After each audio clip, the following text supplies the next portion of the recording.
Hi guys, welcome back. We will be going from this to this. Keep watching. But before we get into my intro, please check out the link below if you're interested in a virtual makeup class slash baking class. We had to do it virtually because of coronavirus, so if you guys are interested, just click that link below. Now for the intro. I deserve that whip right there. I deserve to pull up to that big house in my name. So as you guys can see by the title, we will be going from bad to Betty real quick. I know like a lot of you guys, you probably didn't do your hair. We haven't got our nails done. We haven't really properly even beat our face because we have nowhere to go. But it was time for me to get glammed up, and the first step is hair. So I'm just going to be using this Eco Gel just to lay down my edges. Anytime I lay down my wig or anytime you guys lay down your wig, you want to make sure those edges are out of the way. And then I'm going to put on my wig cap. Now the wig cap that I have is a tan wig cap, but I always use a dark brown one, but I didn't have one laying around. But this is fine because I get to manipulate the color by using my foundation shade. So I'm just going to go right ahead and skip and show you guys me putting on a liquid foundation that matches my skin tone, and I'm just going to apply it on the front of the cap where my part will be. So it's just going to make it look a little bit more realistic through the lace.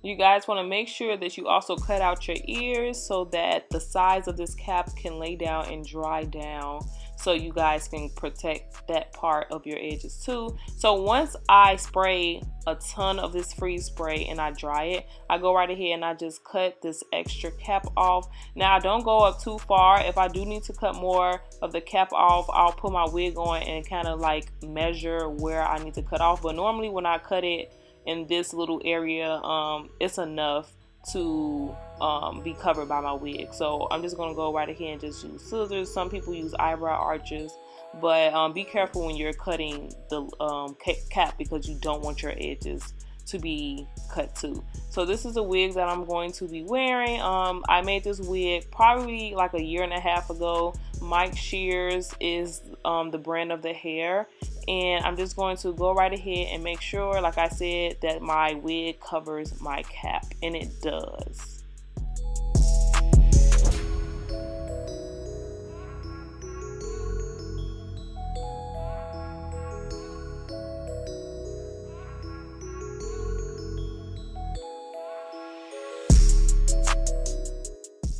So I'm going to be using these Bowwow products. This is their prepping spray, and I normally just spray it on a paper towel and I rub my edges. This is so that you protect your skin from the glue, and then I'm also going to be using the Bowwow glue as well. But you guys can apply like 2 or 3 layers of this, let it dry, and then apply your glue. So I'm going to be applying 3 layers. This first layer is just to get it down there, and then I'm going to do an extra layer doing the same thing. But the third layer is going to be my application, and you guys are going to see in a minute what I'm talking about.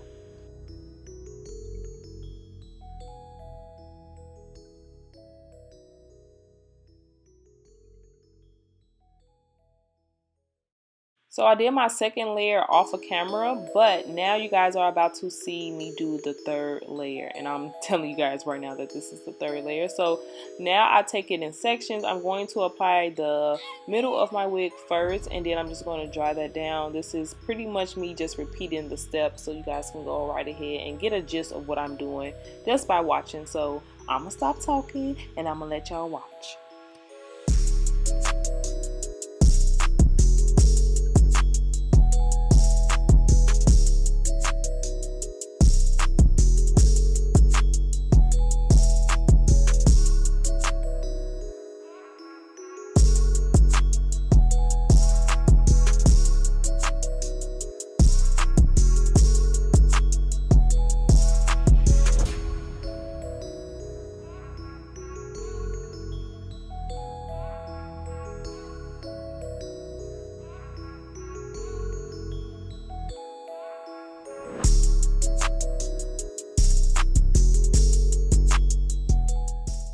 So I wanted to come back and show you guys that I'm going to be using the comb and just kind of laying those edges down, but I'm also cutting off extra lace. So as you guys start wearing wigs, if you don't already wear wigs, as your wigs get older, your lace kind of gets pushed back. So throughout time, you do have to cut off that extra lace.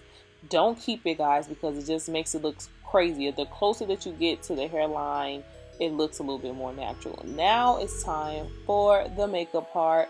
I've been using this Mented Take a Brow, which is the shade for my brows lately, and I'm just going to go right ahead and just fill them in. I don't go too crazy when it comes to my brows. I try to fill in as much of the sparse areas as possible, but my ideal brow is to make sure that my brows look even. I don't like a really dark brow. I'm just going to go right ahead and take the scarf off too because it was in my way. So any concealer or foundation that you want to use to clean up your brows, you can go right ahead and use. And for this look, of course, I am going to be carving out my brows because I was feeling really good and I wanted to make sure that I got a beat look. So you guys are going to see a lot of layers, but it's not going to be heavy layers, but it's definitely going to be layers in this tutorial. So just bear with me. So the first step to prepping the skin, I'm going to be using this Neutrogena moisturizer. I've been using this lately because I ran out of my Charlotte Tilbury moisturizer. So this has been doing the job. I can't complain. I haven't broke out or anything from it. So it's really like a good affordable drugstore moisturizer. Then on top of that, I'm going to be using this ColourPop Pretty Fresh primer. This is another product that I just started incorporating in my routine. So I've been liking these two primers. Look at me using primers. So another step that I'm also going to be doing is color correcting. I don't do this normally, but like I said, I want to look extra beat. So I'm using the Black Opal Amber foundation stick to color correct. It's more of my skin tone, so I like to use shades that are legit my skin tone to color correct, other than like reds. Now if you guys want to use like the orange and the reds to color correct, you can do that too, but I've been using this foundation stick and it's been working. And I'm also going to go in with this Tarte Shape Tape on my high points, and this is just one of two concealers that I'm using, guys. And then I'm just going to buff this out with my damp beauty blender, but you guys are going to see me spray with the Morphe spray just to give it a little bit more hydration. That's just a little tip if you feel like your beauty blender is not wet enough.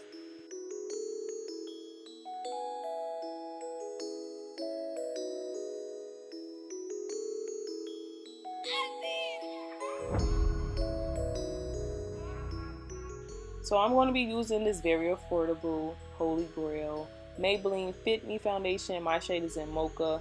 I decided to just go back and use this foundation because I haven't used it in a minute. And I want you guys to see that you can use affordable makeup products and still get a flawless base. I tried to just use this for the perimeter of my face, but it ended up getting underneath my eyes. But I didn't really worry because I was going to go back in with another concealer anyway. But like I said, I was going to give y'all layers, and I'm giving y'all layers. So I'm just going to buff this out evenly. So this is that second concealer that I said I was going to be using. This is by NARS, and this is in the shade Caramel. Now, as you guys can see, this is a lot lighter than my skin tone, but I'm trying to get a snatch look. And for me, using a lighter concealer gives me that effect. So I'm just going to place this in the high points again and just buff it right on out. Now I'm using the Fenty Beauty Honey setting powder to lightly set, and I like to buff my powders in. I'm not really like a baker, but it really depends on what part of my face I'm trying to accentuate. But I like to buff it in underneath my eyes because I don't want it to look powdery or like flashback or anything. But when it comes to cutting out my jawline, I like to bake a little bit because it just gives you that extra snatch look that you guys need. And I'm also drinking, guys, because what the hell, what else are we doing in the house besides beating our face and going to the internet? Okay, so now it's time to bronze and add a little bit more structure to the face. My face is getting really round because I've been eating up all the snacks, all the meals, but who's to freaking blame me? It's nothing else to do. So I'm going to use that same Fenty Beauty Cocoa Naughty bronzer to contour my nose. I really love bronzers for a contour-esque look. I feel like bronzers give me a better look other than contour powders, and I'm going to snatch this nose real quick and that's about it. So I'm going to also be going back in over the areas I use that setting powder, but I'm going to be using this compact powder by Sephora. This is one of my holy grails, and this is in Deep Foncé. I normally use this powder first and then the setting powder, but sometimes I switch it off and I do the vice versa little thing. So I'm just going to go right ahead and just apply that. It also gives me a very smooth filtered look too, so that's always good. I'm also going to be doing like a wing liner. This liner was really cheap at the beauty supply store. I think it was like $169, but it does the job, you know, affordable, babe, right here. So for these lashes, these are not on the market yet. Hopefully I will be selling these lashes soon, but this style is one that I really love. I love a lash that spreads out, that's fluffy, that's wispy, and it looks like you got lash extension without sitting there for 3 hours. So now I'm going to also use this L'Oreal Voluminous Mascara. This is another holy grail that you can get from the beauty supply store, guys, or the drugstore. And make sure your lashes look really, really bomb. For the lip, we're going to go for a real chocolatey, glossy look. So I'm going to be using Mented's Hot Date Liquid Lipstick. This is one of their newer lipsticks. I can leave the link below if you guys would like to purchase that as well. Also, another Mented product, I'm going to be using Dope Taupe. This is a matte lipstick that they came out with as well, just to make my lips look a little bit more plumper than what they already look. Then I'm going to pop this Sin Nude Gloss, also by Mented, on the top of my lips and on my lid because I love a glossy lid. But that is basically it, guys. I love y'all so much. Please keep your head up during this weird time, and I love you guys. Slay every day, and that's it. Bye, guys.